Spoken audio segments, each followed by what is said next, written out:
Assalamualaikum warahmatullahi wabarakatuh. Perkenalkan, nama saya Ahmad Masaji Panggabean dengan NIM 23087006 dari Prodi Pendidikan Kepelatihan Olahraga. Kini saya akan membahas tentang business plan. Oh, Langsung saja ke materi. Apa sih itu business plan? Business plan adalah sebuah dokumen tertulis yang merinci rencana bisnis secara menyeluruh, termasuk tujuan, strategi, struktur organisasi, dan proyeksi keuangan. Nah, ini bertujuan untuk menyediakan panduan komprehensif untuk mengarahkan pengembangan dan pertumbuhan bisnis secara serta untuk mendapatkan dukungan finansial dari pihak luar. Selanjutnya ada komponen utama dalam business plan, yaitu pertama yaitu ringkasan eksekutif, yang kedua deskripsi bisnis, yang ketiga analisis pasar, yang keempat strategi pemasaran dan penjualan, yang kelima struktur organisasi dan manajemen, yang keenam proyeksi keuangan, dan ketujuh rencana pelaksanaan. Contohnya saya kita ambil dengan startup teknologi. Pertama itu ringkasan eksekutif, yaitu menggambarkan singkat tentang produk, pasar target, dan proyeksi pertumbuhan. Yang kedua adalah deskripsi bisnis, yaitu menjelaskan tentang inovasi produk, keunggulan kompetitif, dan visi jangka panjang. Yang ketiga yaitu analisis pasar, yaitu meninjau tentang pasar target, tren teknologi, dan analisis pesaing. Yang keempat adalah strategi pemasaran dan penjualan, yaitu merencanakan pemasaran digital, strategi penetapan harga, dan kemitraan strategis. Yang yang kelima yaitu struktur organisasi dan manajemen, yaitu mendeskripsikan tim pendiri, tanggung jawab masing-masing anggota, dan struktur manajemen awal. Yang keenam adalah proyeksi keuangan. Membuat proyeksi pendapatan tahunan, biaya operasional, dan proyeksi arus kas untuk 3 tahun ke depan. Yang ketujuh yaitu rencana pelaksanaan, yaitu merencanakan untuk pengembangan produk, peluncuran, dan strategi pertumbuhan jangka pendek ataupun jangka panjang. Selanjutnya ada keuntungan membuat business plan. Pertama yaitu panduan strategis, yaitu memberikan arah dan fokus yang jelas bagi pengembangan bisnis kita. Yang kedua adalah pendekatan yang sistematis, yaitu mendorong pemikiran kritis dan perencanaan yang sistematis.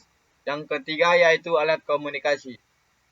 Ini memungkinkan kita untuk berkomunikasi dengan jelas dan efektif kepada pemangku kepentingan internal ataupun eksternal.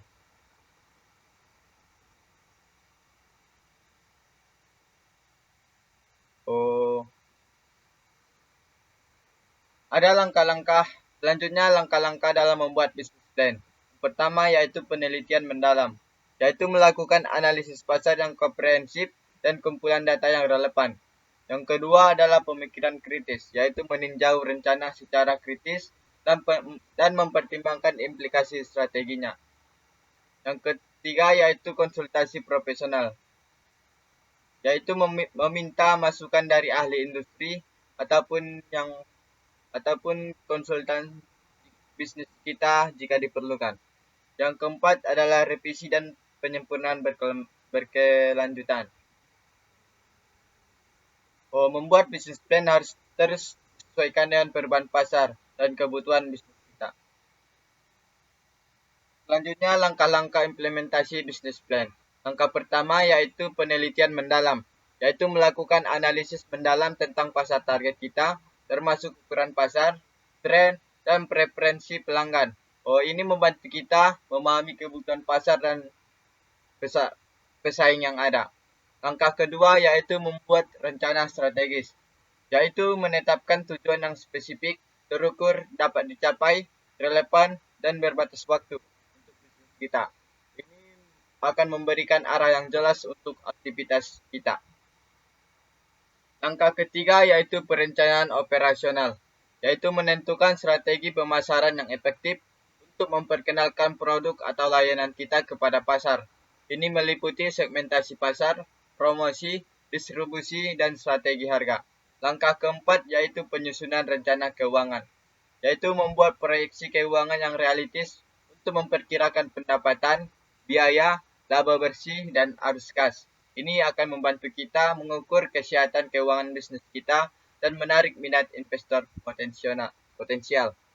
Langkah kelima yaitu implementasi dan pengawasan, yaitu menentukan tindakan konkret yang perlu diambil untuk mewujudkan rencana bisnis kita.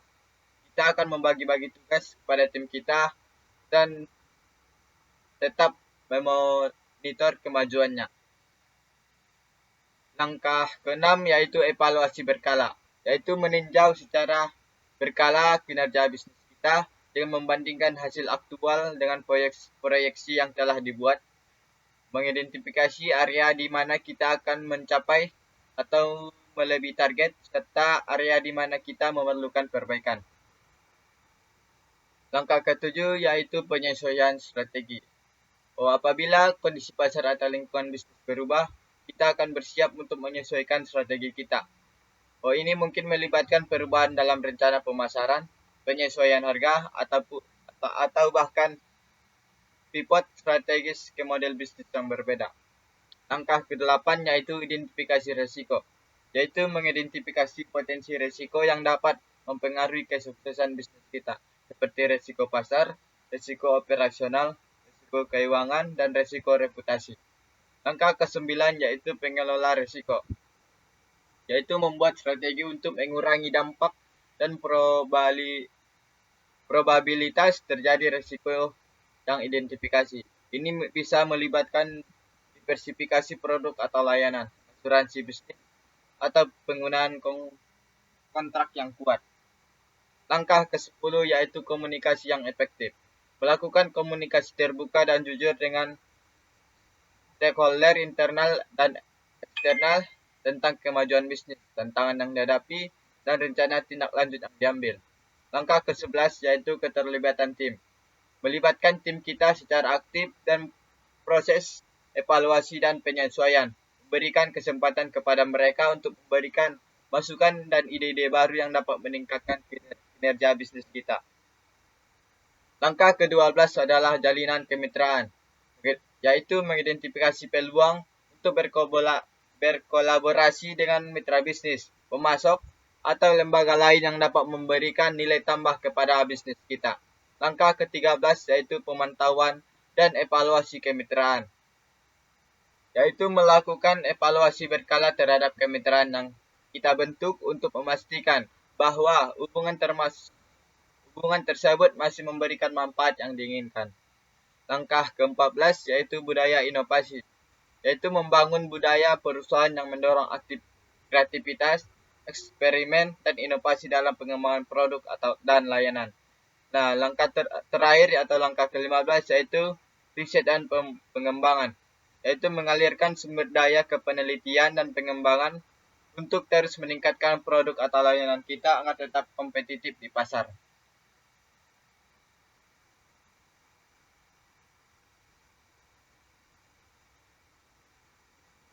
Terakhir, kesimpulan yang saya dapat yaitu membuat bisnis plan adalah langkah kunci untuk mengarahkan kesuksesan bisnis kita. Dengan merinci setiap aspek bisnis secara sistematis, kita dapat mengidentifikasi peluang tantangan yang lebih baik, serta mengembangkan strategi yang efektif untuk mencapai tujuan kita.